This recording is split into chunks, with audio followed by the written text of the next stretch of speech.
Eran las 2:42 de la madrugada cuando escuché la voz de mi hijo Daniel filtrándose por la puerta entreabierta de mi dormitorio. Su tono era bajo, casi un susurro, pero en el silencio de esa madrugada, cada palabra llegó hasta mis oídos como un cuchillo. Sí, está dormida. Aumenté la dosis como me dijiste. Mañana en la mañana no despierta más. Y listo, problema resuelto. Mi corazón dejó de latir por un segundo. O tal vez fueron 5. No lo sé. El tiempo se detuvo completamente. Estaba acostada de lado, mirando hacia la pared, y sentí como todo mi cuerpo se congelaba bajo las sábanas. Mis manos empezaron a temblar, pero me obligué a quedarme inmóvil, absolutamente inmóvil. No va a doler. Solo se va a dormir más profundo y ya. El médico forense dirá que fue el corazón. A su edad es normal, ¿no? 61, presión alta, diabetes. Nadie va a sospechar nada. 61, mi edad. Mi hijo estaba hablando de matarme como quien discute qué cenar. Escuché sus pasos acercándose por el pasillo. El piso de madera vieja crujió bajo su peso. Ese mismo piso que yo había barnizado con mis propias manos hace 20 años, cuando la pensión todavía funcionaba y teníamos huéspedes cada semana. Cerré los ojos con fuerza y regulé mi respiración. Adentro, afuera, lento, como si estuviera profundamente dormida. La puerta se abrió más. Vi su sombra proyectarse sobre la pared por la luz tenue del pasillo. Entró despacio, casi en puntas de pie, y entonces lo vi, reflejado en el espejo del armario que estaba frente a mi cama. Mi hijo, mi único hijo, con una jeringa en la mano derecha. Una jeringa, transparente, con líquido dentro. Sentí que me ahogaba, pero mantuve la boca cerrada. No podía respirar profundo porque él se daría cuenta. Tragué saliva con dificultad. Mi garganta estaba completamente seca. Daniel se acercó a mi cama. Lo vi en el espejo inclinarse sobre mí. Sentí su aliento cerca de mi cara. Olía a café y a cigarrillo. Su mano, esa mano que yo había sostenido cuando aprendió a caminar, se posó sobre mi cuello buscando mi pulso. Contuve la respiración.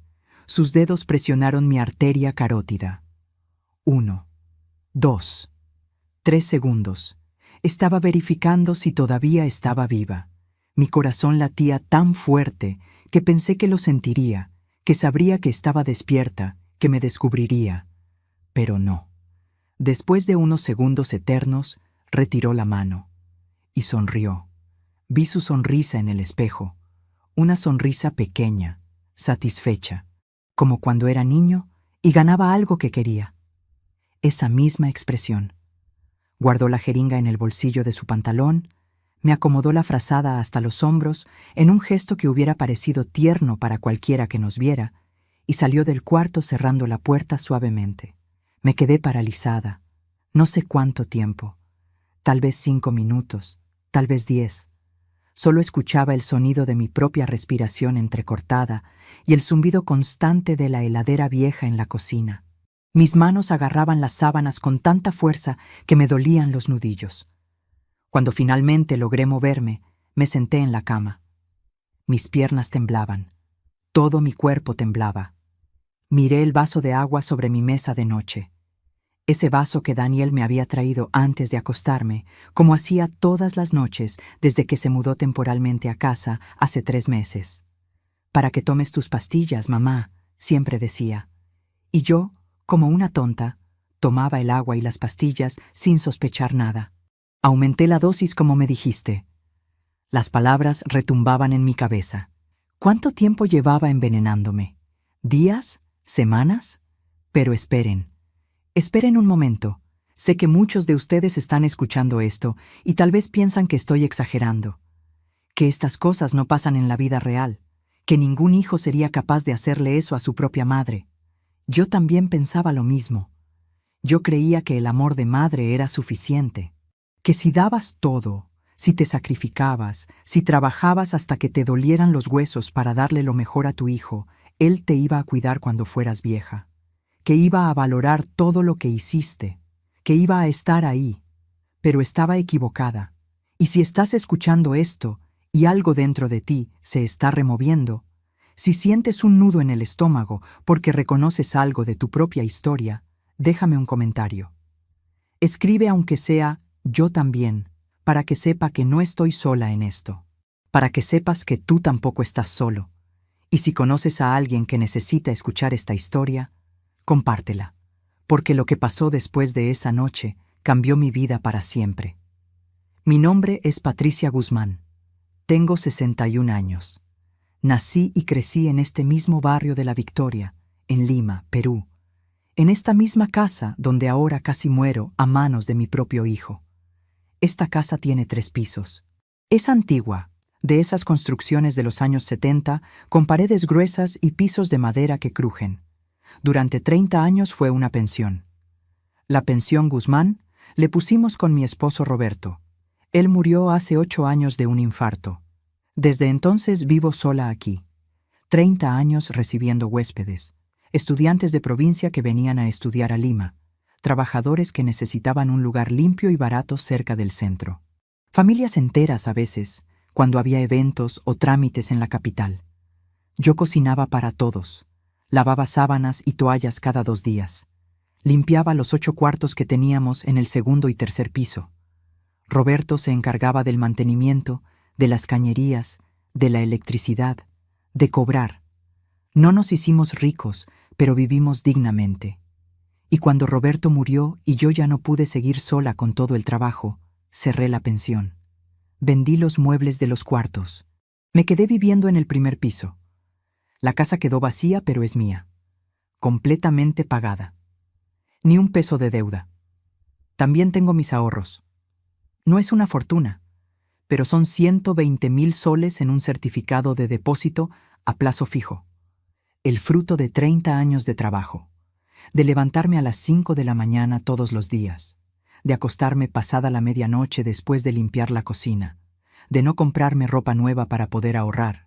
De comer lo que sobraba de los huéspedes para no gastar de más. Todo ese dinero, toda esa casa, era para Daniel, mi único hijo, mi vida entera. Daniel nació cuando yo tenía 26 años. Fue un embarazo difícil. Estuve 4 meses en reposo. Roberto trabajaba doble turno para poder mantenernos. Cuando nació, pesó apenas 2,5 kilos. Estuvo en incubadora 2 semanas. Yo iba al hospital todos los días a verlo a través del vidrio, llorando, rezándole a la Virgen de Guadalupe que me lo dejara vivo. Y sobrevivió. Creció. Se convirtió en un niño fuerte, inteligente, siempre el primero de su clase. Terminó la secundaria con honores. Yo estaba tan orgullosa. Quise que estudiara en la universidad, que fuera profesional, que tuviera una vida mejor que la nuestra. Pero Daniel abandonó la carrera de administración en el 3er ciclo. Dijo que la universidad no era para él, que quería trabajar, ganar plata rápido.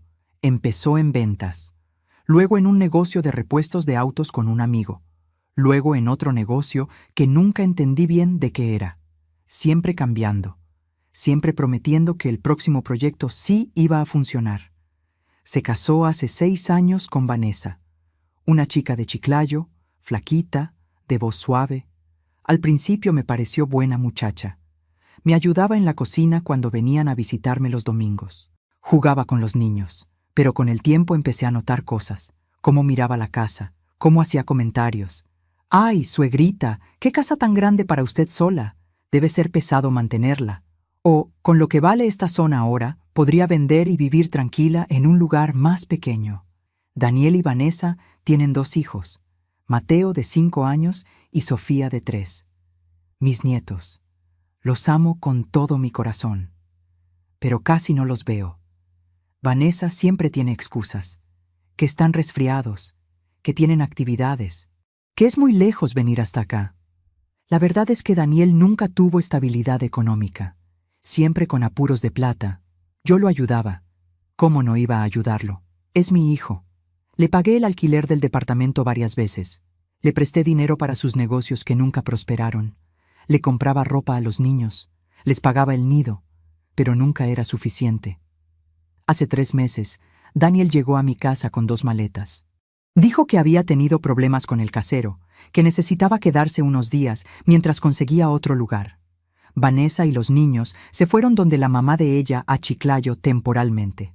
«Solo un mes, mamá, te lo juro, y yo te voy a ayudar acá en la casa». Yo acepté. ¿Cómo no iba a aceptar? Es mi hijo. Al principio todo parecía normal. Daniel dormía en uno de los cuartos del segundo piso. Bajaba a desayunar conmigo. Salía a buscar trabajo, decía. Volvía en la noche. Cenábamos juntos. Me hacía compañía. Incluso me ayudaba con algunas cosas de la casa. Pero hace como un mes empecé a sentirme extraña. Más cansada de lo normal. Mareada. Con náuseas por las mañanas. Pensé que era mi presión. O la diabetes que me habían diagnosticado hace 2 años. Fui al centro de salud. Me hicieron análisis. Todo salió dentro de los rangos normales. El médico me dijo que tal vez era estrés, que descansara más, que tomara mis pastillas con disciplina, y yo lo hacía. Tomaba mis pastillas todas las noches con el vaso de agua que Daniel me traía, religiosamente. Pero cada día me sentía peor. Dormía 12, 13 horas. Me costaba levantarme. A veces me olvidaba de cosas. ¿Dónde había puesto las llaves? ¿Qué día era? Si había almorzado o no. Daniel me decía que era normal, que a mi edad esas cosas pasaban, que no me preocupara. Descansa, mamá, yo me encargo de todo. Y yo descansaba. Cada vez más, hasta esa noche. Hasta que escuché esa conversación telefónica. 2:42 de la madrugada, sentada en mi cama, temblando, mirando ese vaso de agua en la mesa de noche. Comprendí todo de golpe. No era la edad. No era mi presión ni mi diabetes. Era él. Mi hijo me estaba envenenando. Lentamente. Cada noche. Con algo que me hacía dormir más profundo. Con algo que me estaba matando poco a poco. Tomé mi celular. Me temblaban tanto las manos que casi lo dejo caer. Marqué el número de Olga, mi vecina de al lado. Olga es enfermera. Trabaja en el Hospital 2 de Mayo, en el área de emergencias. La conozco desde hace 15 años. Es una de las pocas personas en este barrio en quien realmente confío. El teléfono sonó 4 veces. 5. Pensé que no iba a contestar. Pero al 6º ring escuché su voz adormilada. ¿Aló? ¿Patricia? ¿Qué pasó? ¿Estás bien? No pude hablar. Se me quebró la voz. Empecé a llorar en silencio, tapándome la boca con la mano para que Daniel no me escuchara desde el 2º piso. «Patricia, me estás asustando. ¿Qué pasó?» «Olga», susurré. «Necesito que vengas. Ahora. Por favor. Creo que me están envenenando». Hubo un silencio del otro lado.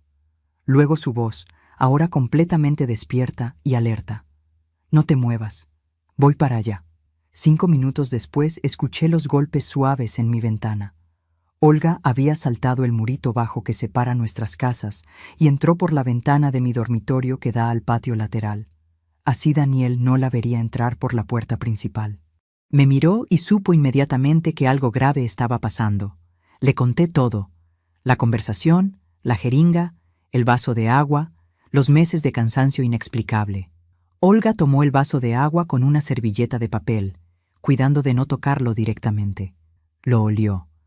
Mojó su dedo meñique apenas con una gota y lo probó con la punta de la lengua. Su expresión cambió. «Esto tiene algo, Patricia. No sé qué exactamente, pero tiene un sabor amargo raro. Mañana lo llevo al hospital para que lo analicen. Pero ahora lo importante es sacarte sangre». Sacó de su bolso una jeringa y 2 tubos de ensayo. Me extrajo sangre del brazo con rapidez profesional. Guardó los tubos en su bolso junto con el vaso de agua envuelto en la servilleta. «Mañana a primera hora lo mando a analizar con un contacto del laboratorio. Te va a salir el resultado en 2 días máximo. Mientras tanto, Patricia, escúchame bien. No tomes nada que Daniel te dé. Nada. Ni agua, ni comida, ni pastillas. ¿Me entiendes?» Asentí. «¿Tienes a dónde ir? ¿Familia?» «Tengo una prima en Chorrillos, Carmela. Pero no puedo irme así como así. Daniel va a sospechar». Olga pensó un momento. «Entonces finge. Actúa normal. Si él te trae agua, no la tomes, pero hazle creer que sí. Bótala en el baño o en una planta. Come solo lo que tú misma prepares. Y mantén tu celular cerca siempre. Cualquier cosa, me llamas. Me abrazó antes de irse. Vas a estar bien, te lo prometo. Salió por la ventana como había entrado. Yo me quedé sentada en mi cama hasta que empezó a amanecer. No pude dormir. Solo miraba la puerta, esperando que Daniel entrara de nuevo. Pero no entró. A las 6:30 de la mañana escuché sus pasos en el piso de arriba. Luego la ducha. Luego bajó las escaleras. Respiré profundo. Tenía que actuar normal. Como si nada hubiera pasado. Como si no supiera que mi propio hijo quería verme muerta. Daniel entró a mi cuarto sin tocar. Me sobresalté. Buenos días, mamá. ¿Cómo dormiste? Me miraba fijamente, buscando algo en mi expresión. Yo forcé una sonrisa. Bien, hijo, un poco cansada, pero bien. ¿Tomaste tus pastillas anoche? Sí, como siempre. Asintió. Pareció satisfecho. Bueno, te dejo descansar entonces. Voy a salir un rato. Regreso al mediodía. Se fue. Escuché la puerta principal cerrarse, sus pasos alejándose por la calle. Y solo entonces me permití llorar de verdad, con sollozos profundos que me salían desde el estómago. Lloraba de miedo, de traición, de dolor. Mi hijo, mi único hijo, el niño que cargué 9 meses, el bebé que amamanté, el niño al que enseñé a leer, el muchacho al que abracé cuando se graduó del colegio. Ese mismo hijo ahora quería matarme. Por una casa, por dinero, por herencia. Y yo, la tonta de su madre, no me había dado cuenta hasta que casi era demasiado tarde. Los 2 días que siguieron fueron los más largos de mi vida. Tuve que actuar como si nada, sonreír cuando Daniel me hablaba, agradecerle cuando me traía el vaso de agua envenenado que yo después vaciaba en el fregadero cuando él no miraba, comer solo lo que yo misma preparaba, inventando excusas cuando él ofrecía cocinar. Pero mientras esperaba los resultados del laboratorio, mi mente no paraba de ir hacia atrás, de revivir todos esos años, de preguntarme una y otra vez, ¿en qué momento todo se torció? ¿En qué momento mi hijo pasó de ser ese niño dulce que me abrazaba al llegar del colegio a ser un hombre capaz de planear mi muerte? Me pasaba las noches en vela, mirando el techo, recordando. Daniel nació un 22 de marzo de 1990. Fue un parto complicado. Estuve 23 horas con dolores hasta que finalmente salió, tan pequeñito, tan frágil. Las enfermeras me lo pusieron en el pecho por unos segundos y luego se lo llevaron corriendo a la incubadora porque no lloraba bien, no respiraba bien. Roberto se quedó conmigo en el hospital esas 2 semanas. Dormía en una silla incómoda junto a mi cama. Todas las mañanas me acompañaba a la ventana de neonatología para ver a Daniel, ese bebé diminuto conectado a cables y tubos. Yo apoyaba mi mano en el vidrio y rezaba. Le prometí a Dios que si me lo dejaba llevar vivo a casa, yo iba a ser la mejor madre del mundo, que nunca le iba a faltar nada, que iba a sacrificar lo que fuera necesario por él. Y cumplí esa promesa. Cuando finalmente pudimos traerlo a casa, no dormí bien durante meses. Me levantaba cada 2 horas a verificar que estuviera respirando. Le daba pecho hasta que me dolían los senos. Lo cargaba, lo mecía, le cantaba canciones de cuna que mi mamá me había cantado a mí. La pensión en ese entonces apenas estaba empezando. Teníamos solo 3 cuartos arreglados en el segundo piso. Yo atendía a los huéspedes con Daniel amarrado a mi espalda en un aguayo. Cocinaba con él cargado. Limpiaba con él dormido en un Moisés que arrastraba de cuarto en cuarto. Roberto trabajaba de día en una ferretería y de noche nos ayudaba con la pensión. Los 2 estábamos agotados todo el tiempo, pero éramos felices. Teníamos un hijo sano, un techo propio, un negocio que crecía de a pocos. Cuando Daniel cumplió 5 años, lo inscribí en el Colegio San Martín, a 4 cuadras de la casa. Todas las mañanas lo llevaba de la mano. Él con su uniforme plomo y su mochila roja que era casi tan grande como él. En las tardes lo esperaba en la puerta. Me emocionaba verlo salir corriendo, gritando «¡Mamá!», con esa sonrisa enorme. Era un niño inteligente. Aprendió a leer en primer grado sin ninguna dificultad. Siempre traía buenas notas. Los profesores me felicitaban en las reuniones de padres. Su hijo tiene mucho potencial, señora Patricia. Cuídelo bien. Y yo lo cuidaba. Le revisaba las tareas todas las noches. Le compraba los útiles escolares nuevos cada año, aunque tuviéramos que apretarnos el cinturón. Cuando los otros niños tenían zapatillas de marca, yo le compraba a Daniel las mejores que podía pagar. No quería que se sintiera menos que nadie. Los domingos íbamos los tres al Parque de las Leyendas. Daniel se emocionaba viendo los animales. Se paraba frente a la jaula de los leones durante media hora, observándolos con esos ojos grandes y curiosos. Roberto le compraba algodón de azúcar. Yo les tomaba fotos con la camarita que habíamos comprado de segunda mano. Esos eran buenos tiempos, tiempos simples. Pero conforme Daniel fue creciendo, empecé a notar cosas. Pequeñas cosas que en ese momento no me parecieron importantes. Cuando tenía 8 años, desapareció plata de mi cartera. 20 soles. Le pregunté y él lo negó. Dijo que no sabía nada. Pero 2 días después lo encontré jugando en su cuarto con carritos nuevos que yo no le había comprado. Cuando le pregunté de dónde los había sacado, me dijo que un amigo se los había regalado. Yo quise creerle. Cuando tenía 12 años, el director del colegio me llamó porque Daniel había golpeado a un compañero. Le había partido el labio. El niño tuvo que ir a la enfermería. Cuando le pregunté por qué lo había hecho, Daniel me dijo que el niño se había burlado de su ropa, que había dicho que éramos pobres. Yo lo defendí. Le dije al director que mi hijo solo se había defendido de un abusivo. Pagué la multa. Nunca más hablé del tema. Cuando tenía 15 años, empezó a juntarse con muchachos del barrio que no me gustaban. Chicos mayores que él, que fumaban en las esquinas, que no estudiaban. Roberto le llamó la atención varias veces. Daniel se ponía rebelde. Gritaba que lo dejáramos vivir, que él no era un niño. Las peleas en casa empezaron a ser frecuentes. Roberto quería ser más estricto. Yo siempre intercedía. Déjalo, Roberto. Es solo una etapa.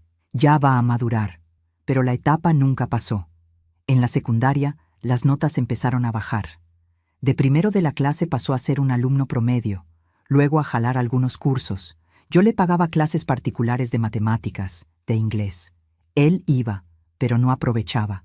Se la pasaba con el celular, distraído. Aún así, se graduó. Y yo estuve ahí en la ceremonia, llorando de orgullo, aplaudiendo cuando le entregaron su diploma. Roberto también estaba orgulloso. Nuestro hijo va a ser profesional, me dijo esa noche. Todo el esfuerzo valió la pena. Le pagamos la matrícula en una universidad privada. Administración de empresas. Daniel dijo que quería tener su propio negocio algún día. Nosotros vendimos 2 de los televisores viejos de los cuartos de la pensión para completar el pago del primer ciclo. Pero Daniel duró apenas 1 año y medio. Faltaba a clases. No estudiaba para los exámenes. Jalaba los cursos. Roberto se puso furioso cuando nos enteramos. Le dijo que estaba desperdiciando nuestro dinero, nuestro esfuerzo. Daniel se fue de la casa por 3 meses. Se fue a vivir con un amigo. No contestaba mis llamadas. Yo lloraba todas las noches. Roberto me decía que lo dejara, que necesitaba aprender solo. Pero yo no podía. Era mi hijo, mi único hijo. Fui a buscarlo. Le rogué que volviera. Le dije que no importaba lo de la universidad, que lo importante era que estuviéramos juntos. Él volvió, pero algo había cambiado. Ya no era el niño que había sido. Ya no me miraba con cariño. Me miraba con molestia, resentimiento. Nunca entendí por qué. Roberto murió 2 años después. Infarto fulminante. Estaba arreglando una tubería del 3er piso cuando se desplomó. Yo estaba en la cocina. Escuché el golpe. Subí corriendo. Lo encontré tirado en el piso, con los ojos abiertos, sin respirar. Los paramédicos tardaron 20 minutos en llegar. Pero ya era tarde. Mi Roberto se había ido. Daniel tenía 27 años cuando su papá murió. Vino al velorio. Estuvo ahí en el entierro. Pero apenas me habló. Apenas me abrazó. Se quedó 2 días después del funeral y luego volvió a su vida. En ese tiempo ya estaba con Vanessa. Ya vivían juntos en un departamento en Los Olivos. Me quedé sola en esa casa enorme. con 8 cuartos vacíos llenos de recuerdos, con el negocio que ya no podía manejar sola. Cerré la pensión 6 meses después de que Roberto murió. Vendí todo lo que pude. Guardé el dinero en el banco y esperé. Esperé que Daniel viniera a verme más seguido, que me llevara a conocer a mis nietos cuando nacieron, que se acordara de mí en los cumpleaños, en las Navidades. Pero casi nunca venía. Siempre estaba ocupado, siempre tenía problemas, siempre necesitaba algo. Plata, siempre era plata. La primera vez que me pidió prestado fue para el negocio de repuestos con su amigo. 5,000 soles. Te los devuelvo en 3 meses, mamá, te lo juro. Nunca los devolvió. El negocio quebró al año. La segunda vez fue para pagar deudas de tarjetas de crédito. 8,000 soles. Es la última vez que te pido, mamá. Ya aprendí la lección. Tampoco los devolvió. Luego fueron 3,000 para los pañales y la leche de Mateo cuando nació. Luego 2,000 para el nido de Sofía. Luego 4,000 para el alquiler porque se había atrasado 3 meses. Yo siempre le daba. ¿Cómo no iba a darle? Era mi hijo, y eran mis nietos. No podía dejarlos pasar necesidad. Pero hace 6 meses, Daniel vino con una petición diferente. Quería que yo le escriturara la casa. Para tener algo a mi nombre, mamá. Para poder pedir un préstamo en el banco y montar un negocio en serio. Tú igual te quedas viviendo acá. Nada cambia. Algo dentro de mí se resistió. Por primera vez en mi vida, le dije que no.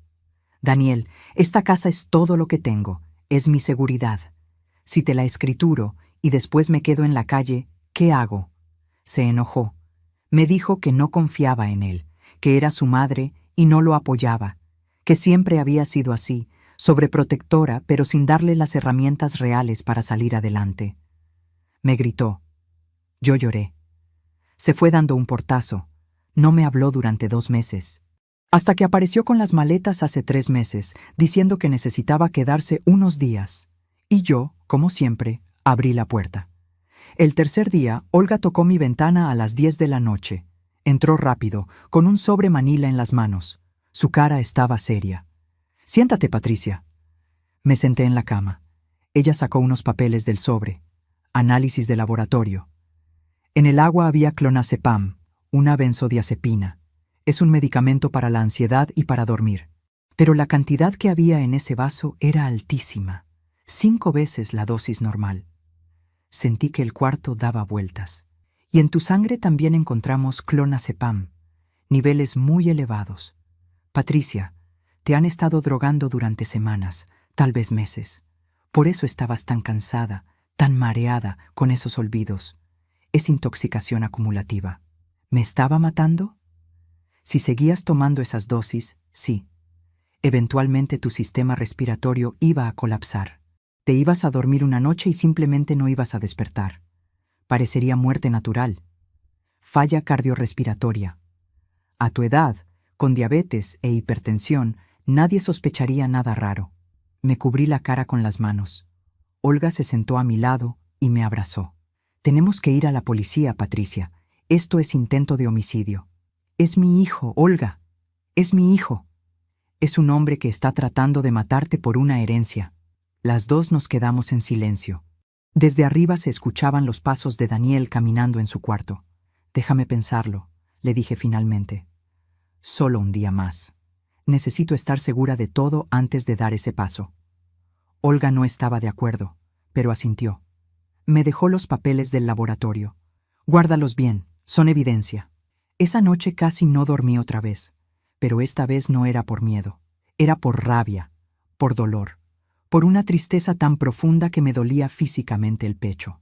Al día siguiente en la mañana, Daniel bajó a desayunar como siempre. Se sirvió café, me preguntó cómo había dormido. Bien, mentí. Qué bueno, mamá. Oye, necesito hablar contigo de algo importante. Se sentó frente a mí en la mesa. Tenía una expresión seria, casi preocupada. Estuve pensando mucho. Sé que te dije que en un mes me iba, pero la verdad es que me preocupa dejarte sola. Ya tienes 61 años. ¿Qué pasa si te caes o te da un soponcio? ¿Quién te va a ayudar? Lo miré sin decir nada. He estado hablando con Vanessa. Queremos mudarnos acá contigo. Todos, con los niños. Esta casa es enorme. Hay espacio de sobra. Yo puedo trabajar desde acá, ayudarte con todo. Los niños te van a hacer compañía. Va a ser lindo, como una familia de verdad. Familia de verdad. Y también pensé, continuó, que deberías poner la casa a nombre de los dos, tuyo y mío. Es más seguro. Si a ti te pasa algo, todo queda protegido para la familia. ¿Qué dices? Me miró con esos ojos que yo había visto toda la vida. Los ojos de mi hijo. Pero ahora solo veía a un extraño. A alguien que calculaba, que manipulaba, que fingía preocupación mientras me envenenaba lentamente cada noche. Respiré profundo. Déjame pensarlo, Daniel. Es una decisión grande. Claro, mamá, pero no te demores mucho. Es por tu bien. Se levantó, me dio un beso en la frente y subió las escaleras silbando. Yo me quedé sentada en esa cocina donde había preparado miles de comidas, donde había dado de comer a mi hijo cuando era bebé, donde Roberto y yo habíamos tomado café cada mañana durante 30 años. Y por primera vez en mi vida sentí algo que nunca había sentido por Daniel: odio. Esa tarde, Daniel salió como siempre. Dijo que tenía que ver a unos proveedores para un nuevo proyecto. Yo esperé a que se fuera. Conté hasta 100 después de escuchar la puerta cerrarse. Luego subí las escaleras. Mis piernas me dolían. Hacía meses que no subía al segundo piso. Ya no tenía razón para hacerlo. Pero ese día tenía una razón. Necesitaba saber. Necesitaba entender completamente en qué me había convertido para mi propio hijo. El cuarto donde Daniel dormía era el que había sido suyo cuando era adolescente. La misma habitación donde había estudiado para sus exámenes, donde había pegado pósters de equipos de fútbol en las paredes. Roberto y yo le habíamos pintado las paredes de azul cuando cumplió 13 años porque era su color favorito. Abrí la puerta despacio. La cama estaba sin hacer, ropa tirada en una silla, olor a cigarrillo y a loción barata. Sobre el velador había un cenicero lleno de colillas. Daniel fumaba dentro de mi casa, aunque yo le había pedido 1000 veces que no lo hiciera. Pero no había venido por eso. Revisé el velador. Nada importante. Luego abrí el cajón. Papeles arrugados, recibos viejos. Y abajo de todo, una caja de metal pequeña. La saqué. Estaba cerrada con llave. Busqué en los bolsillos de los pantalones que estaban tirados en la silla. En el tercero encontré un llavero. Probé las llaves una por una, hasta que una abrió la caja. Adentro había plata, billetes de 50 y 100 soles. Conté rápido, casi 3000 soles. ¿De dónde había sacado Daniel ese dinero si supuestamente estaba sin trabajo? Pero debajo de la plata había algo peor: papeles. Los saqué con manos temblorosas. El primero era un contrato de préstamo con una financiera informal. Daniel había pedido prestados 20,000 soles a un interés del 8% mensual. 8%. Esa gente eran usureros, agiotistas. La fecha del préstamo era de hace 4 meses. Y según el contrato, si no pagaba, podían cobrar con bienes inmuebles del deudor o garantes. El segundo papel me heló la sangre. Era una cotización de una inmobiliaria. Para la venta de mi casa. 3 pisos, 220 metros cuadrados, zona céntrica de La Victoria. Valor estimado, 350,000 soles. Alguien había marcado con resaltador amarillo el monto final. El tercer papel era peor todavía. Era un borrador escrito a mano con la letra de Daniel. Un testamento. Mi testamento. Escrito por él. Yo, Patricia Guzmán Vargas, en pleno uso de mis facultades mentales, dejo como único heredero de todos mis bienes a mi hijo Daniel Ramírez Guzmán. Esto incluye la casa ubicada en Junior Parinacochas 456, La Victoria, Lima, y todos mis ahorros bancarios. Había una fecha, 15 de febrero, dentro de menos de un mes, y abajo, con letra más pequeña: hacer firmar, Notaría San Borja, llevar testigos, Vanessa y hermano de B. Me senté en la cama de Daniel porque las piernas no me sostenían más. Leí los papeles otra vez, tratando de entender. Mi hijo no solo estaba envenenándome, tenía un plan completo. Me iba a hacer firmar un testamento falso, probablemente drogada, sin saber bien qué estaba firmando, con testigos que él iba a traer. Y luego, cuando el testamento estuviera legalizado, iba a aumentar la dosis de clonazepam hasta matarme. Muerte natural, testamento legal. Él heredaba todo, pagaba sus deudas, vendía la casa, y yo estaría bajo tierra sin que nadie sospechara nada. Un plan perfecto. Escuché un sonido abajo, la puerta principal abriéndose. Daniel había vuelto. Guardé todo rápido en la caja, la cerré, la puse en el cajón. Bajé las escaleras lo más silencioso que pude. Entré a mi cuarto justo cuando escuché sus pasos en el recibidor. «Mamá, ¿dónde estás?» «Acá, hijo. Estaba descansando». Apareció en la puerta de mi cuarto. Me miró con desconfianza. «¿Estás bien? Te ves pálida». «Estoy bien, solo un poco cansada». Se quedó mirándome unos segundos más. Luego asintió. «Bueno, voy a preparar la cena. ¿Quieres que te suba algo?» «No, gracias. Bajo yo en un rato». Se fue. Yo me quedé sentada en mi cama, con el corazón latiendo tan fuerte que sentía que se me iba a salir del pecho. Esa noche cenamos juntos como siempre. Daniel hizo arroz con pollo. Comí muy poco. Él me miraba de reojo. Cuando terminamos, me trajo el vaso de agua con mis pastillas como todas las noches. «Tómalas, mamá. No te olvides». «Sí, hijo, gracias». Esperé a que subiera. Me tomé las pastillas reales que yo escondía en mi velador. El agua envenenada la tiré en el fregadero. Luego me acosté, pero no dormí. Al día siguiente era domingo. Daniel me dijo que iba a salir temprano, que iba a visitar a Vanessa y los niños a Chiclayo, que volvía el lunes en la noche. «¿Vas a estar bien sola, mamá?» «Sí, Daniel. Voy a estar bien. Cualquier cosa me llamas, ¿ya?» «Ya». Se fue a las 7 de la mañana con una mochila pequeña. Lo vi alejarse por la calle desde la ventana de la sala. Esperé media hora para estar segura de que no iba a volver. Luego llamé a Olga. Vino en 10 minutos. Le mostré todo lo que había encontrado. Los papeles, el borrador del testamento, el contrato de préstamo. Ella leyó todo en silencio. Su cara se fue poniendo cada vez más dura. «Patricia, esto es gravísimo. No es solo intento de homicidio. Es también falsificación de documentos, estafa. Tenemos que ir a la policía ahora mismo». «No». Me miró sorprendida. «¿Cómo que no? No quiero ir a la policía todavía. Primero quiero hacer otra cosa». «¿Qué cosa?» Me quedé callada un momento, pensando, ordenando en mi cabeza el plan que había estado formándose desde anoche. «Quiero que todos crean que morí». Olga me miró como si me hubiera vuelto loca. «¿Qué?» «Escúchame. Si voy a la policía ahora, Daniel va a negar todo. Va a decir que esos papeles no son suyos, que alguien los puso ahí. Va a conseguir un abogado, va a salir libre. Y yo voy a tener que vivir el resto de mi vida con miedo, esperando que lo intente de nuevo. Pero tenemos evidencia». «¿Evidencia de qué, Olga?»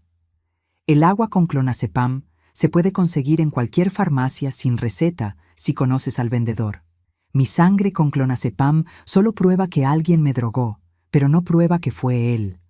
Los papeles en su cuarto él puede decir que son fantasías, bocetos, que nunca iba a hacerlo en serio». Olga se quedó callada. «Pero si todos creen que morí», continué, «Daniel va a bajar la guardia. Va a mostrar quién es realmente. Van a hacer cosas que lo van a incriminar. Y yo desde las sombras voy a estar viendo todo, reuniendo evidencia real. Y cuando llegue el momento indicado, voy a aparecer y voy a destruirlo». Mi voz sonaba diferente, más fría, más dura. Ni yo misma me reconocía. Olga me miró largo rato. «¿Estás segura de esto?» «Nunca he estado más segura de algo en mi vida». «Va a ser complicado. Vamos a necesitar ayuda, documentos falsos, un lugar donde esconderte, alguien que certifique tu muerte». «¿Lo puedes hacer?», Olga pensó. Luego asintió lentamente. «Tengo un amigo médico que me debe un favor grande. Él puede hacer un certificado de defunción falso, pero tiene que parecer real, causa de muerte creíble, firma, sello, paro cardiorrespiratorio, por intoxicación medicamentosa que coincida con el clonazepam en mi sangre. ¿Y el cuerpo? Daniel va a querer ver el cuerpo. Velorio a cajón cerrado. Diremos que fue muy repentino, que el cuerpo quedó en mal estado, que yo había dejado instrucciones de no querer un velorio abierto. Y después del velorio, el entierro, cremación, que no quede nada que puedan exhumar después. Olga me miraba con una mezcla de admiración y miedo. Patricia, estamos hablando de falsificar una muerte. Eso es ilegal. Podríamos ir presas. Lo sé, pero es la única manera de que esto termine bien, de que Daniel pague por todo, de que no pueda hacerle esto a nadie más. Nos quedamos en silencio. El reloj de la sala marcaba las 11 de la mañana. Afuera se oían los ruidos normales del domingo. Niños jugando en la calle. Un vendedor de tamales gritando su mercancía. La vida siguiendo su curso normal, mientras yo planeaba mi propia muerte. ¿Tienes a dónde ir mientras estés muerta?, preguntó Olga finalmente. Mi prima Carmela en Chorrillos. Le puedo contar todo. Ella me va a ayudar. Vivimos juntas de niñas. Es como mi hermana. ¿Y la casa? ¿Tus cosas? Necesito proteger la casa antes de morir, cambiar el testamento real, dejarlo todo bien amarrado legalmente para que Daniel no pueda tocar nada. Eso lo podemos hacer mañana. Yo te acompaño a una notaría. Hacemos un testamento real, legal, ante notario público. Dejas todo a quien tú quieras, a una institución de caridad, a tu prima, a quien sea menos a Daniel. Asentí. Y necesitamos programar tu muerte para un día específico, continuó Olga. Tiene que ser creíble. Mañana es lunes. Daniel vuelve en la noche. ¿Qué te parece si mueres el martes en la madrugada? Yo estoy de turno esa noche en el hospital. Puedo venir, hacer el show completo, llamar a la ambulancia, llevarte al hospital. Mi amigo médico firma el certificado de defunción. Y para el martes en la tarde, todo el mundo sabe que Patricia Guzmán ha muerto. Sentí un escalofrío. Escuchar mi propia muerte planeada así, con fecha y hora, era surrealista. ¿Y si Daniel sospecha algo? No va a sospechar. Va a estar feliz. Por fin consiguió lo que quería. Su mamá muerta, la herencia libre. No va a cuestionar nada. Va a estar ocupado pensando cómo gastar el dinero. Tenía razón. Está bien, dije finalmente. Hagámoslo. Esa tarde llamé a mi prima Carmela. Tiene 63 años. Vive sola en una casita pequeña en Chorrillos. Nunca se casó.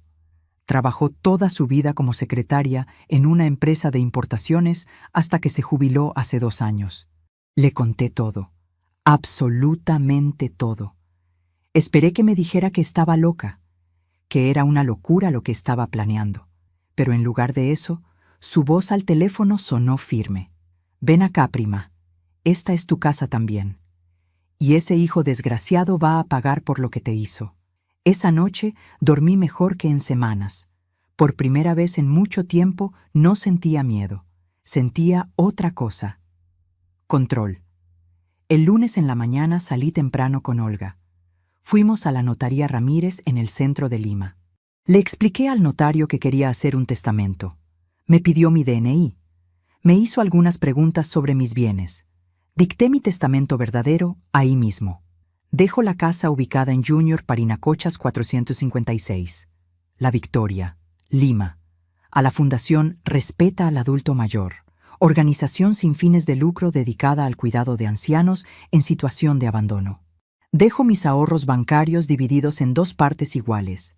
50% a mi prima Carmela Guzmán Rojas y 50% a la misma fundación. No dejo nada a mi hijo Daniel Ramírez Guzmán por razones que quedarán claras en su momento. El notario me miró con curiosidad cuando dije esa última parte, pero no preguntó. Era su trabajo no preguntar. Firmé. 2 testigos que trabajaban en la notaría firmaron. El notario puso su sello. Me dio una copia. Este testamento anula cualquier otro testamento anterior o posterior que pueda aparecer, ¿verdad?, pregunté. Así es, señora. Este es su testamento oficial. Está registrado. Es legal y vinculante. Nadie puede cambiarlo salvo usted misma viniendo en persona a modificarlo. Salimos de ahí con el documento guardado en mi cartera. Olga y yo nos miramos. «Ya está», dijo ella. «Daniel no va a heredar ni un clavo». Fuimos a un banco. Saqué 20,000 soles en efectivo de mi cuenta. Eran para sobrevivir las próximas semanas en casa de Carmela sin que nadie pudiera rastrearme por movimientos bancarios. Luego fuimos a mi casa. Empaqué una maleta pequeña con ropa y cosas personales. La escondí en el cuarto de servicio que estaba al fondo del primer piso. Daniel nunca entraba ahí. A las 8 de la noche llegó Daniel. Traía cara de cansado. Dijo que el viaje había sido largo, que los niños estaban bien, que Vanessa mandaba saludos. Mentiras. Todo mentiras. Cenamos juntos. Me trajo el vaso de agua envenenado. Yo lo recibí con una sonrisa. «Gracias, hijo». Esa fue la última vez que iba a llamarlo hijo. La última vez que iba a fingir que no sabía. Porque en menos de 12 horas, Patricia Guzmán iba a morir. Y cuando resucitara, iba a ser otra persona. Una persona sin miedo, sin culpa. Sin ese amor ciego de madre que me había hecho tan vulnerable. Iba a ser alguien que su hijo nunca había conocido. Alguien dispuesta a hacer justicia. El martes a las 3:20 de la madrugada, Olga entró por la ventana de mi cuarto como habíamos planeado. Venía con su uniforme de enfermera del hospital. Traía una bolsa con todo lo necesario. Yo estaba vestida, sentada en mi cama, esperándola. No había dormido nada. Daniel estaba en el segundo piso. Lo había escuchado acostarse a la medianoche. «¿Lista?», susurró Olga. Asentí. Me ayudó a recostar en la cama. Me acomodó en una posición natural, como si estuviera durmiendo de lado. Me revisó el pulso, la respiración. «Cuando lleguen los paramédicos no te muevas, no respires muy profundo. Lo más quieta posible. Yo me encargo de todo». Me puso una manta delgada sobre el cuerpo. Luego tomó su celular. «Ahora viene lo más difícil», dijo. «Tengo que gritar, tengo que hacer que Daniel baje. Perdóname por lo que voy a decir». «Hazlo». Olga respiró hondo. Luego abrió la puerta de mi cuarto y gritó con voz desesperada. «¡Auxilio! ¡Ayuda! ¡Señora Patricia! ¡No responde!». Golpeó las paredes. Hizo ruido. Arriba se escuchó movimiento. Daniel bajó las escaleras corriendo. Apareció en la puerta de mi cuarto en calzoncillos y camiseta, con cara de dormido. «¿Qué pasó? ¿Quién es usted?». «Soy Olga, la vecina. Soy enfermera. Su mamá me llamó hace como 20 minutos diciendo que se sentía mal, con dolor en el pecho. Vine corriendo, pero ahora no responde. No tiene pulso». Olga estaba actuando perfectamente. Su voz sonaba genuinamente angustiada. Daniel se acercó a la cama. Me miró. Yo mantuve los ojos cerrados, el cuerpo completamente inmóvil. Podía sentir su presencia cerca, su olor a sudor y a sábanas. ¿Está muerta? Necesitamos llamar a una ambulancia ya. Tal vez todavía se pueda hacer algo». Vi a través de mis pestañas la expresión de Daniel. Esperaba ver preocupación, miedo, tristeza. Pero lo que vi fue otra cosa. Vi cómo sus ojos se movían rápido, cómo procesaba la información, cómo calculaba. Y por un segundo, apenas un segundo, vi el destello de algo en su cara. Alivio. Olga ya estaba llamando a la ambulancia. Hablaba rápido, daba la dirección, describía la situación. Daniel se quedó parado junto a la cama mirándome. No me tocó, no trató de reanimarme, solo miraba. La ambulancia llegó en 8 minutos. 2 paramédicos entraron con una camilla. Uno de ellos trabajaba con Olga en el hospital. Estaba en el plan. El otro no, pero Olga se encargó de dirigir todo. Me revisaron. Pusieron el monitor. Olga movía la cabeza negativamente. «No hay pulso, no hay respiración. Probable paro cardiorrespiratorio». «¿Cuánto tiempo tiene así?», preguntó el paramédico que no sabía. «No sabemos. Tal vez media hora, tal vez más. Es demasiado tiempo. No hay nada que hacer». Me pusieron en la camilla. Me cubrieron con una sábana blanca hasta la cabeza. Y así, tapada completamente, salí de mi propia casa, muerta para el mundo. Daniel iba detrás de la camilla. Escuché su voz. ¿A dónde la llevan? Al hospital 2 de mayo. Allá van a hacer el certificado de defunción. Voy con ustedes. No hay espacio en la ambulancia, señor. Mejor venga en un rato. Pregunte por la morgue. La morgue. Qué palabra tan fría. Me subieron a la ambulancia. Las puertas se cerraron, y mientras el vehículo arrancaba, escuché a Daniel desde afuera preguntándole a Olga algo. No alcancé a oír qué, pero escuché la respuesta de ella. No sé, posiblemente fue el corazón. A su edad, con los problemas de salud que tenía, estas cosas pasan. En el hospital me llevaron directamente al sótano, a la morgue real, pero no me dejaron ahí. El médico amigo de Olga, el doctor Paredes, me estaba esperando en una oficina pequeña al final de un pasillo sin cámaras. Señora Patricia, la vamos a mantener acá unas horas hasta que todo esté listo. Tengo que hacer el certificado de defunción. Su hijo probablemente va a venir a reclamar el cuerpo. Le vamos a decir que el cuerpo está siendo preparado y que lo puede ver en un rato. Mientras tanto, usted se va a ir por la salida de emergencia del personal. ¿Y el cuerpo? ¿Qué le van a mostrar? No le vamos a mostrar nada. Le vamos a decir que por el estado del cuerpo es mejor no verlo, que es común en paros cardiorrespiratorios. La mayoría de los familiares aceptan cuando les explicas así. Si insiste mucho, le vamos a mostrar otro cuerpo de alguien no identificado de complexión similar a la suya, pero cubierto con sábanas y a distancia. Me quedé en esa oficina 2 horas.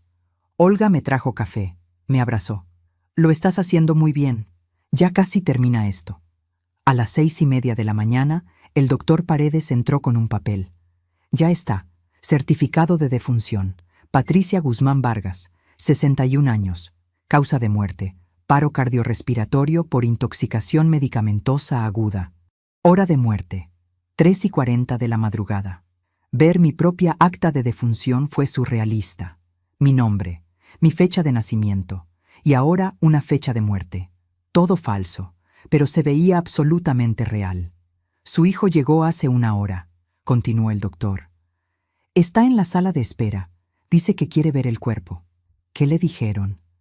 Que estamos preparándolo. Pero la enfermera ya le sugirió que tal vez es mejor recordarla como estaba. Él no insistió mucho. Firmó unos papeles para reclamar el cuerpo. Preguntó por los trámites del entierro. ¿Cómo se veía? El doctor me miró con algo parecido al desprecio. Triste no se veía, se lo puedo asegurar. Estaba preguntando cuánto costaba la cremación más barata, cuánto tiempo tardaba el trámite, si podía ser rápido porque no tenía mucho dinero. Claro, quería cremación rápida, sin velorio largo, sin que mucha gente viniera a preguntar, deshacerse de mi cuerpo lo más pronto posible y pasar a cobrar la herencia. Es hora de que se vaya, señora Patricia, dijo el doctor. Su prima la está esperando en la esquina del hospital. Olga la va a acompañar. Me puse una chompa con capucha que Olga había traído, lentes de sol, un pañuelo en la cabeza. Parecía una paciente más saliendo del hospital. Salimos por la puerta de emergencia del personal. Caminamos media cuadra. Ahí estaba el auto de Carmela. Un Nissan azul viejo pero bien cuidado. Me subí rápido al asiento de atrás. Me agaché. Carmela arrancó sin decir nada. Olga se quedó parada en la vereda, despidiéndose con la mano. El plan estaba en marcha. Pasé los siguientes 3 días escondida en la casa de Carmela en Chorrillos. No salía. No contestaba el celular. Técnicamente, yo estaba muerta. Mi número había sido desconectado. Mi cuenta de banco estaba congelada hasta que se procesara la sucesión. Pero Olga me mantenía informada de todo. Me llamaba al teléfono de Carmela 2 veces al día para contarme qué pasaba. El miércoles en la mañana, Daniel fue a la funeraria. Contrató el servicio más barato. Velorio a cajón cerrado en sala pequeña. Cremación inmediata después. Total, 2.800 soles. Lo pagó con la plata que yo había visto en su cajón. El velorio fue programado para el jueves en la tarde, un día después de mi muerte. Rápido, muy rápido, Olga fue al velorio. Era mi espía. Mi conexión con ese mundo donde yo ya no existía. Me llamó esa noche para contarme todo. Patricia, fueron como 15 personas. Algunos vecinos del barrio que se enteraron. Tu prima Carmela obviamente no fue porque supuestamente está contigo, o sea, te está acompañando en espíritu. Daniel estaba ahí con Vanessa y los niños. Llegaron de Chiclayo en la mañana.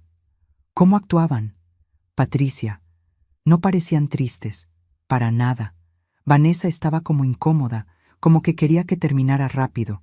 Los niños jugaban corriendo alrededor del ataúd. Daniel atendía a la gente que llegaba, pero parecía distraído. Varias veces lo vi viendo su celular, y escuché cuando hablaba con Vanessa. ¿Qué decían? Ella le preguntó si ya había hablado con el abogado. Él dijo que sí, que el lunes tenían cita para iniciar el trámite de sucesión, que con el testamento que tenían preparado todo iba a ser rápido, que en 2 meses la casa estaría a su nombre y la podían vender. Sentí una mezcla de rabia y satisfacción. Ahí estaba la confirmación. El testamento falso. Iban a usarlo. ¿Alguien preguntó por mí? Digo, por ti, continué. Doña Rebeca de la tienda de la esquina preguntó qué te había pasado. Daniel le dijo que habías estado muy enferma, que te dio un paro y que fue todo muy rápido, que tú no querías sufrir y que por eso decidiste que fuera velorio cerrado y cremación rápida. Mentiroso. Hay más. Después del velorio, como a las 8 de la noche, todos se fueron. Yo me quedé un rato más porque quería ver qué hacía Daniel. Se fue con Vanessa y los niños a tu casa. Los seguí desde lejos. Entraron. Se quedaron ahí. ¿Se quedaron en mi casa? Sí. Y hoy viernes en la mañana fui a ver. Vanessa estaba colgando ropa en el patio.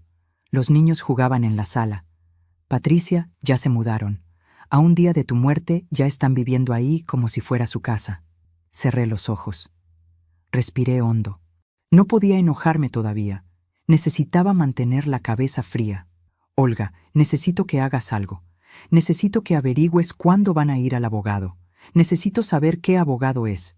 Y necesito estar ahí cuando presenten ese testamento falso. ¿Qué vas a hacer? Voy a dejar que se hundan solitos. Voy a dejar que presenten el testamento falso. Que digan que es mi firma. Que traten de legalizar su mentira. Y entonces voy a aparecer, como un fantasma, y los voy a destruir. El sábado siguiente, 3 días después del velorio, Olga consiguió la información. Daniel había hecho una cita con un abogado de la avenida Tacna para el lunes de la próxima semana a las 10 de la mañana. Iban a presentar el testamento falso y empezar el trámite de sucesión. Eso nos daba una semana completa desde mi muerte hasta el momento de la trampa. Tiempo suficiente para que Daniel se confiara completamente. Carmela y yo pasamos el fin de semana planeando exactamente qué hacer, cómo hacerlo, cuándo dar el golpe. El domingo en la tarde, un día antes de la cita con el abogado, llamé al doctor Paredes. Doctor, necesito que el lunes en la mañana usted esté disponible. Posiblemente va a tener que explicarle a la policía por qué firmó un certificado de defunción falso. ¿Va a ir a la policía? Voy a ir con la policía, a la oficina del abogado, justo cuando Daniel esté presentando el testamento falso. Hubo un silencio. Señora Patricia, yo puedo perder mi licencia por esto. Lo sé, y le voy a estar eternamente agradecida. Pero esto tiene que terminar, y tiene que terminar de tal manera que mi hijo no pueda escaparse, que no pueda decir que fue un malentendido. Necesito atraparlo en el acto.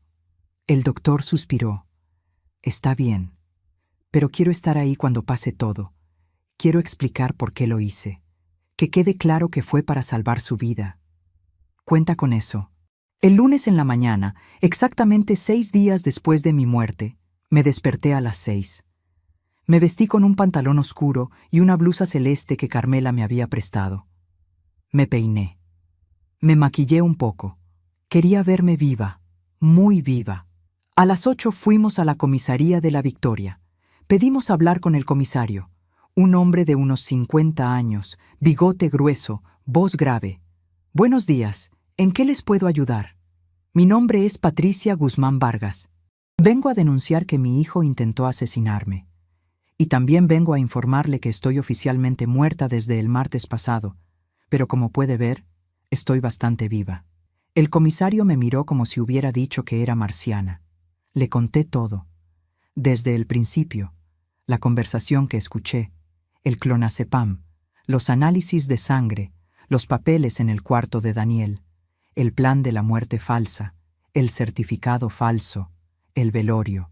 Y lo más importante, la cita de hoy a las 10 con el abogado para presentar un testamento falsificado.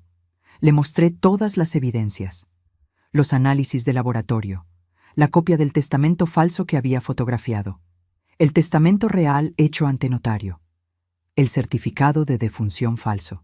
El comisario escuchó todo en silencio. Cuando terminé, se recostó en su silla. Señora, esto es... Nunca había visto algo así en 25 años de carrera. ¿Me cree? Tengo todas las evidencias frente a mí. Claro que le creo. ¿A qué hora dijo que era la cita con el abogado? 10 de la mañana. Avenida Tacna 856, oficina 302. Miró su reloj. Eran las 9:15. Tenemos tiempo. Voy a ir con 2 agentes. Vamos a llegar justo cuando su hijo esté presentando el testamento falso. Y lo vamos a arrestar ahí mismo por intento de homicidio, falsificación de documentos y fraude. A las 10:05 estábamos estacionados frente al edificio de la avenida Tacna. Yo iba en el asiento trasero de la patrulla con Carmela, el comisario adelante con 2 agentes. Olga venía en su auto detrás de nosotros. El doctor Paredes había llegado también en su propio auto. A las 10 en punto vimos a Daniel entrar al edificio. Venía con Vanessa. Ella cargaba una carpeta manila, probablemente con el testamento falso adentro. Esperemos 5 minutos, dijo el comisario. Que se pongan cómodos, que empiecen a presentar los papeles, y entonces entramos. Fueron los 5 minutos más largos de mi vida. A las 10:05 subimos, todos. El comisario, los 2 agentes, yo, Carmela, Olga, el doctor Paredes. Un grupo pequeño pero determinado. Oficina 302. La puerta tenía un letrero. Doctor Julio Méndez, abogado. El comisario tocó. Una voz desde adentro dijo, «Adelante». Entramos. Daniel estaba sentado frente al escritorio del abogado. Vanessa a su lado. El abogado era un hombre calvo, de lentes, como de 60 años. Tenía los papeles del testamento falso abiertos sobre el escritorio. Daniel levantó la vista cuando entramos. Me vio. Su cara cambió por completo. Los ojos se le abrieron enormes. La boca se le abrió. Se puso blanco, blanco como papel. «¿Mamá?» Su voz salió como un chillido. Vanessa volteó a verme y se le cayó la cartera que tenía en las piernas. «Hola, Daniel», dije con voz tranquila. «Supongo que no esperabas verme». Se paró de golpe. La silla cayó para atrás con el movimiento. Pero tú estás muerta. Yo te vi, el certificado, el velorio. Sorpresa, resulta que no estoy muerta, estoy muy viva. Y vine a ver cómo intentabas robarme mi herencia con un testamento falso. El abogado nos miraba a todos completamente confundido. ¿Alguien me puede explicar qué está pasando acá? El comisario se adelantó mostrando su placa. Comisario Vega, Comisaría de la Victoria. Estos señores, señaló a Daniel y Vanessa, están a punto de presentar un testamento falsificado de esta mujer que supuestamente murió hace 6 días. Pero como puede ver, la señora está perfectamente viva y viene a presentar cargos por intento de homicidio y fraude. Daniel empezó a negar con la cabeza, con las manos. No, esto es un error. Yo no hice nada. Me acerqué a él. Lo miré directamente a los ojos. Ese hijo que había cargado, que había criado, que había amado más que a mi propia vida. Escuché tu conversación esa noche, Daniel, las 2:42 de la madrugada. Aumenté la dosis como me dijiste. Mañana en la mañana no despierta más. ¿Te suena? Me estuviste envenenando con clonazepam durante meses. Tengo los análisis de sangre que lo prueban. Tengo el agua que me dabas analizada. Tengo los papeles de tu cuarto. El plan completo. Y ahora te tengo a ti tratando de usar un testamento falso para quedarte con mi casa. Su cara pasó del shock a algo más oscuro, rabia, desprecio. Todo era tuyo de todas formas, mamá. Yo soy tu único hijo. ¿Por qué tenía que esperar a que te murieras de vieja para tener lo que me corresponde? Ahí estaba. La verdad, sin máscaras, sin pretensiones. Porque no te corresponde nada, dije con voz firme. Yo trabajé 30 años por esa casa, por esos ahorros, y tengo derecho a decidir qué hacer con ellos. Y decidí que tú no vas a ver ni un peso. Esa casa es mía. Esa casa es de la Fundación Respeta al Adulto Mayor. Hice mi testamento real hace una semana. Ante notario, legal, registrado. No vas a heredar nada, Daniel. Absolutamente nada. Se abalanzó hacia mí. Los dos agentes lo agarraron antes de que me tocara. Maldita vieja. Todo lo que hice por ti, todo lo que aguanté, y ahora me haces esto. ¿Todo lo que hiciste por mí? Mi voz se quebró por primera vez. ¿Envenenarme? ¿Planear mi muerte? ¿Eso hiciste por mí? Te mantuve, te cuidé. Me estabas matando. El comisario le puso las esposas. Daniel Ramírez Guzmán queda arrestado por intento de homicidio, falsificación de documentos y fraude. Tiene derecho a guardar silencio. Cualquier cosa que diga puede ser usada en su contra. Vanessa empezó a llorar. Yo no sabía nada. Yo no sabía. Daniel me dijo que ella iba a firmar el testamento. Yo no sabía que la estaba envenenando. Ya lo averiguaremos en el interrogatorio, dijo uno de los agentes. Se llevaron a Daniel esposado. Él me miró una última vez antes de salir. No había arrepentimiento en sus ojos, solo odio. Me quedé parada en esa oficina, temblando. Carmela me abrazó. Olga también. El doctor Paredes me apretó el hombro. Lo hiciste, Patricia. Se acabó. Pero no se sentía como una victoria. Se sentía como un funeral. El funeral de la madre que había sido.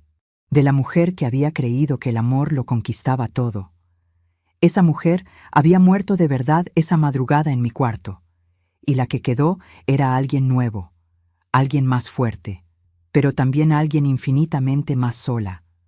Los días que siguieron fueron un remolino de trámites legales, declaraciones y papeleos interminables, pero yo los enfrenté todos, cada uno de ellos, con la cabeza en alto. La Fiscalía abrió un proceso penal contra Daniel por intento de homicidio agravado, falsificación de documentos privados y fraude. Vanessa quedó libre pero como testigo del caso. Resultó que ella sí sabía del testamento falso, pero juró que no sabía del envenenamiento. No sé si le creí, pero tampoco me importaba. Ella se llevó a los niños de vuelta a Chiclayo con su madre. No volví a verla. El doctor Paredes tuvo que dar explicaciones al colegio médico por el certificado de defunción falso. Lo suspendieron 3 meses sin goce de sueldo. Se disculpó conmigo por las molestias que le causé, pero yo fui a todas sus audiencias administrativas. Declaré a su favor. Expliqué que él había actuado para salvar mi vida, que sin su ayuda probablemente estaría muerta de verdad. Al final, la sanción se mantuvo, pero no perdió su licencia. Me quedé en deuda con él para siempre. Olga también enfrentó una investigación en el hospital. Pero como era enfermera y no había firmado ningún documento oficial falso, solo recibió una amonestación verbal. Seguimos siendo vecinas, seguimos siendo amigas, ahora más que nunca. Pero lo más difícil no fueron los trámites legales. Lo más difícil fue volver a mi casa. El juez ordenó el desalojo inmediato de Daniel y su familia. Cuando volví, 3 semanas después de mi muerte, la casa estaba hecha un desastre. Habían movido todos mis muebles. Habían sacado mis cosas personales de mi cuarto y las habían tirado en el cuarto de servicio. En mi habitación habían instalado su cama matrimonial, su ropa, sus cosas, como si yo nunca hubiera existido, como si yo fuera el fantasma en mi propia casa. Carmela vino conmigo ese primer día. Me ayudó a limpiar, a poner todo de vuelta en su lugar, pero había cosas que no se podían limpiar. El olor de Daniel todavía estaba en el segundo piso. Sus cigarrillos, su colonia barata, los juguetes de los niños olvidados en las esquinas. Esa primera noche dormí en casa de Carmela otra vez. No pude quedarme sola ahí. Pero la segunda noche volví. Y me obligué a dormir en mi cama, en mi cuarto, en mi casa, porque era mía. Y no iba a dejar que el miedo me la quitara también.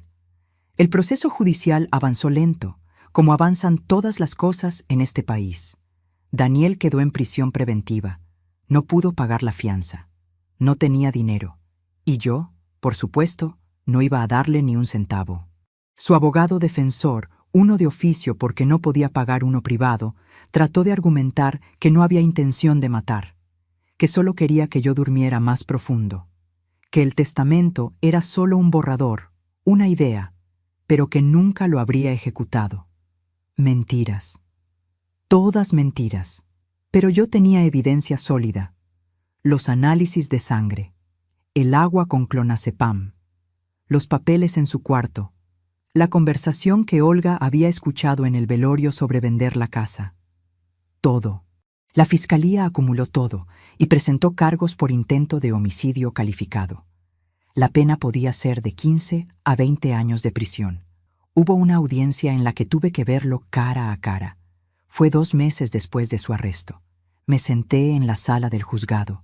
Él entró esposado, con uniforme de presidiario, más flaco, con barba crecida, ojeroso.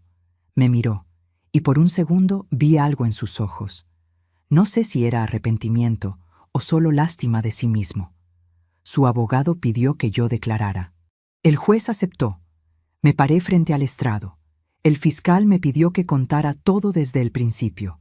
Y lo hice, con voz firme, sin llorar. Aunque por dentro me estaba desgarrando. Conté cómo había sacrificado mi vida entera por él.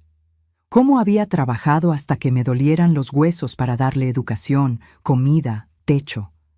Cómo lo había perdonado cada vez que me falló, cada vez que me mintió, cada vez que me robó. Y cómo él, en lugar de cuidarme en mi vejez como yo lo cuidé en su infancia, decidió que era más fácil matarme y quedarse con todo. Señoría, dije mirando al juez, yo no quiero venganza, solo quiero justicia. Quiero que mi hijo pague por lo que hizo. Quiero que aprenda que las personas no son desechables, que los viejos no somos estorbos que se pueden eliminar cuando ya no servimos. Quiero que esto sirva de ejemplo, para que ninguna otra madre tenga que pasar por lo que yo pasé. El juez asintió. Daniel bajó la cabeza. Al final de la audiencia, el juez mantuvo la prisión preventiva. El juicio oral estaba programado para 6 meses después. Salí de ese juzgado sintiendo que había cerrado algo. No sé si era un capítulo o un libro completo, pero algo se había cerrado. Con la casa recuperada, tuve que decidir qué hacer. Vivir sola en esa casa enorme ya no tenía sentido. Cada cuarto tenía recuerdos, algunos buenos, muchos dolorosos. Y mantener 3 pisos a mi edad era imposible. Pensé en venderla. Pero luego recordé mi testamento. La casa iba a ser de la Fundación Respeta al Adulto Mayor de todas formas cuando yo muriera de verdad. ¿Por qué esperar? Hablé con el director de la fundación, don Ernesto, un señor de 70 años que había fundado el refugio hacía 20 años después de ver a su propia madre abandonada por sus hijos en un asilo horrible. Don Ernesto, quiero donarles la casa ahora, en vida, pero con una condición. ¿Cuál? Que la conviertan en un refugio para ancianos que han sido abandonados o maltratados por sus familias. Que sea un lugar seguro, digno, donde nadie les haga daño. Los ojos se le llenaron de lágrimas. Señora Patricia, ¿está segura? Esta casa vale mucho dinero. Estoy segura. Quiero que mi casa sirva para algo bueno, que tenga un propósito, que proteja a otros como nadie me protegió a mí. Un mes después, firmamos la escritura de donación. La casa pasó oficialmente a la fundación. A cambio, ellos me dieron el derecho de vivir en el primer piso el tiempo que yo quisiera, sin pagar nada, hasta el día de mi muerte. Pero yo sabía que no me iba a quedar mucho tiempo más ahí. Mientras tanto, los vecinos del barrio se enteraron de todo. La noticia corrió como pólvora. Que Patricia Guzmán había fingido su muerte para atrapar a su hijo que la quería matar, que el hijo estaba preso, que ella estaba viva y había donado su casa. Algunos venían a verme con curiosidad, otros con genuina preocupación. Doña Rebeca de la tienda me abrazó llorando. «Ay, señora Patti, qué horror lo que le hizo ese muchacho. Y yo que lo vi crecer». Don Augusto, el zapatero de la esquina, me dijo: «Usted hizo bien, señora. Los hijos ahora no respetan nada. Creen que uno les debe todo. Pero también hubo quienes me criticaron. Doña Mercedes, la chismosa de la cuadra siguiente, andaba diciendo: algo habrá hecho esa señora para que su hijo la odiara tanto. Los hijos no se vuelven así porque sí. Esos comentarios me dolían. Pero aprendí a no darles importancia. La gente siempre va a hablar, siempre va a juzgar, especialmente cuando no entienden. 3 meses después del arresto de Daniel, recibí una carta.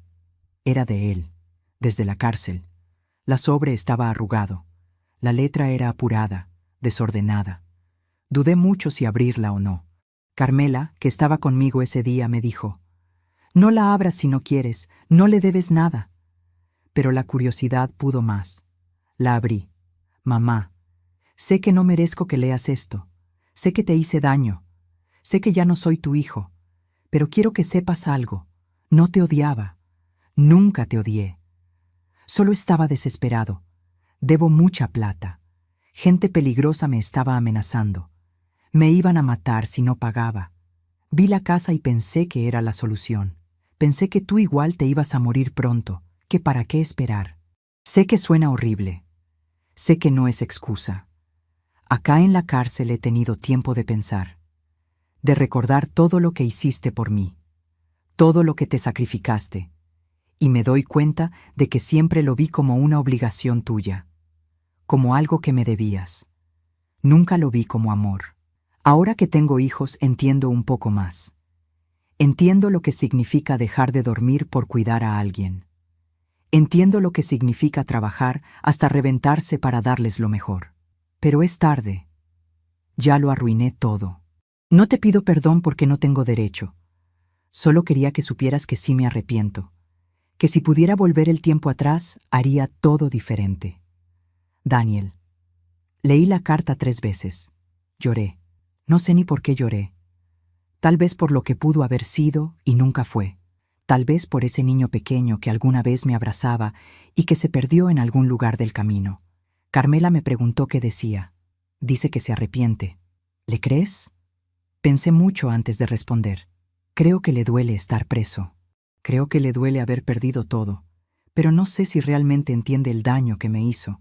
No sé si alguna vez lo va a entender. Guardé la carta en un cajón. No la respondí. No tenía nada que decirle. Decidí finalmente que era hora de empezar de nuevo. En serio. No solo sobrevivir, sino vivir. Le pedí a la fundación que empezara los trabajos de remodelación de la casa para convertirla en refugio. Iban a tardar unos 4 meses. Mientras tanto, me mudé definitivamente con Carmela a Chorrillos. Era extraño vivir en una casa que no era mía, en un cuarto pequeño, sin todos mis trastes, sin mi cocina, sin mi jardincito del patio. Pero también era liberador. No tenía que mantener 3 pisos. No tenía que preocuparme por cañerías rotas o goteras. No tenía que cocinar para huéspedes imaginarios o limpiar cuartos vacíos llenos de fantasmas. Carmela y yo caímos en una rutina tranquila. Nos levantábamos a las 7. Desayunábamos juntas. Ella salía a su clase de tejido en el centro comunal 2 veces por semana. Yo empecé a ir con ella. Aprendí a tejer. A los 61 años. Nunca en mi vida había tenido tiempo para eso. Siempre estaba trabajando, cocinando, limpiando, atendiendo. Pero ahora sí tenía tiempo. Hice mi primera bufanda. Me quedó chueca y con huecos, pero era mía. La hice yo, con mis manos, solo para mí. También empecé a caminar por las mañanas en el malecón de Chorrillos, algo que nunca había hecho. Veía el mar, sentía la brisa, escuchaba las gaviotas, y por primera vez en mucho tiempo respiraba tranquila. El juicio oral finalmente llegó, 6 meses después del arresto. Fue en noviembre, un día gris y nublado típico de Lima en esa época. No quise ir a todas las audiencias. Solo fui a la primera y a la última. En la audiencia final, el juez dictó sentencia. Daniel fue declarado culpable de intento de homicidio calificado y falsificación de documentos. La pena: 18 años de prisión efectiva. 18 años. Él tenía 35.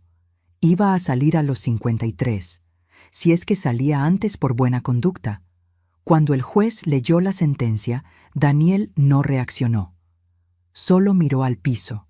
Vanessa, que estaba en la audiencia aunque ya no estaba con él, salió llorando de la sala. Yo me quedé sentada, esperando sentir algo: alivio, satisfacción, justicia, pero solo sentía cansancio, un cansancio profundo, de años, de décadas. Salí del juzgado con Carmela. Afuera había algunos periodistas.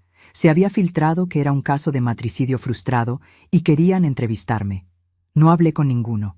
Solo caminé hasta el auto de Carmela y nos fuimos. En el camino de vuelta a Chorrillos, Carmela me preguntó: ¿cómo te sientes? No lo sé. ¿Se supone que deba sentirme bien porque mi hijo va a estar preso 18 años? Se supone que te sientas como te sientas. No hay manual para esto. Tenía razón. Llegamos a la casa. Preparé café. Nos sentamos en el patio pequeño de Carmela. Había un limonero, algunas plantas de albahaca, un gato viejo y gordo que se la pasaba durmiendo al sol. ¿Sabes qué es lo más raro?, dije después de un rato. Durante 35 años mi vida giró alrededor de Daniel. Todo lo que hacía era pensando en él, en su futuro, en su bienestar. Y ahora que ya no está, no sé quién soy.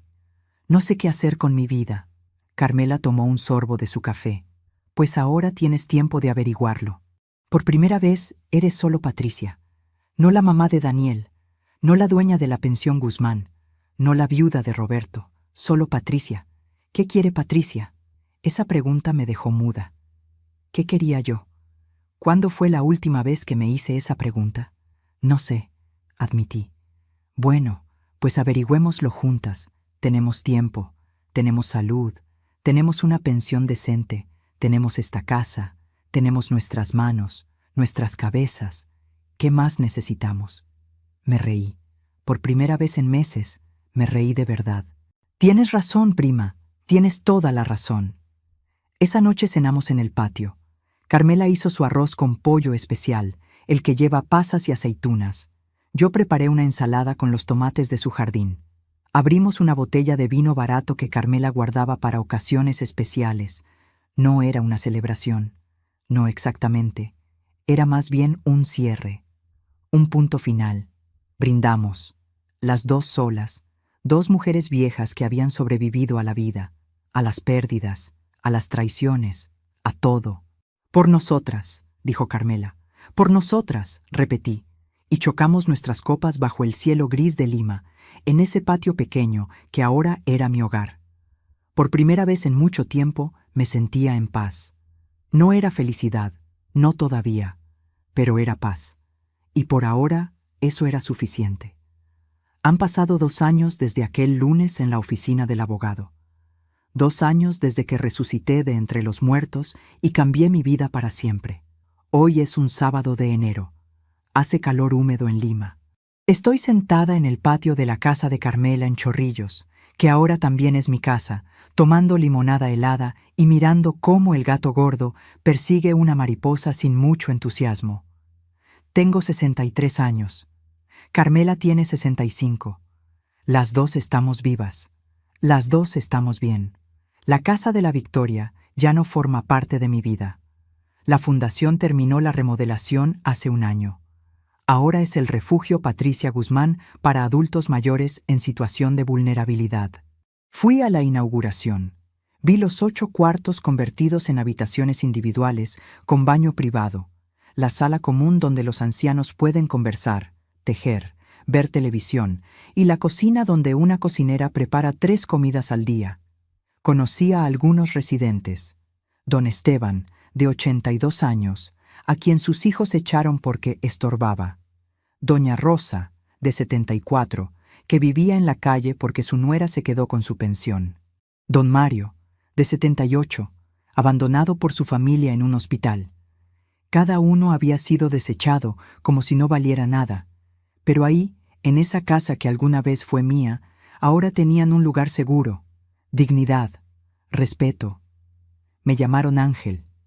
Yo les dije que solo era una vieja que tuvo suerte de poder hacer algo bueno con su dolor. Daniel sigue en prisión. Hace 6 meses me mandó otra carta. Y luego otra, y otra más. Al principio no las abría, pero hace 3 meses decidí leerlas. Me cuenta cómo es su vida allá adentro. Comparte celda con otros 5 hombres. Trabaja en el taller de carpintería. Dice que va a terapia, que está tratando de entender por qué hizo lo que hizo. Dice que extraña a sus hijos, que Vanessa dejó de llevárselos, que Mateo y Sofía ya casi no lo recuerdan. Dice que entiende que yo no lo pueda perdonar, que él tampoco se ha perdonado. No le he respondido ninguna carta.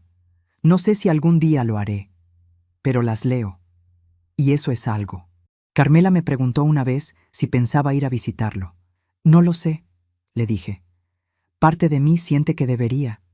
Es mi hijo, pero otra parte no quiere volver a verlo nunca. No hay prisa, me dijo. Tienes tiempo de decidir. Y tiene razón. Tengo el resto de mi vida para decidir si quiero tener contacto con él o no. Mi vida ahora es simple, tranquila. Para mí es perfecta. Me levanto cuando mi cuerpo me pide. Ya no tengo que madrugar ni atender a nadie. Desayuno con Carmela. Pan con palta o tamales los fines de semana. Café con leche. 3 veces por semana vamos a la clase de tejido. Ya no hago bufandas chuecas. Ahora hago chales, gorros, guantes. Los vendemos en una feria artesanal los domingos. No es mucho dinero, pero es mío. 2 veces por semana voy a clases de gimnasia para adultos mayores. Somos como 15 viejitos. Me río mucho ahí.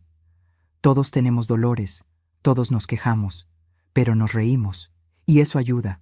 Los fines de semana voy con Carmela al mercado. Cocinamos juntas, comemos despacio, conversando, sin apuros. A veces vienen las amigas de Carmela a tomar té. Nos sentamos en el patio y hablamos durante horas. Ya no tengo que fingir que estoy bien cuando no lo estoy. Estas mujeres me entienden, y yo las entiendo a ellas. Hace un mes fui al refugio en La Victoria otra vez, solo a visitarlos. Doña Rosa corrió a abrazarme. Señora Patti, qué bueno que vino. Me mostró un mantel bordado con flores rojas y amarillas. Hermoso. Don Esteban me invitó a jugar damas chinas. Perdí 3 veces seguidas. Él se reía como niño. Almorzamos todos juntos. Sopa de pollo con fideos, arroz con lentejas. Comida simple, pero hecha con cariño. Mientras comíamos, don Mario me preguntó: «Señora Patricia, ¿es verdad que su hijo intentó matarla?» Todos se quedaron callados.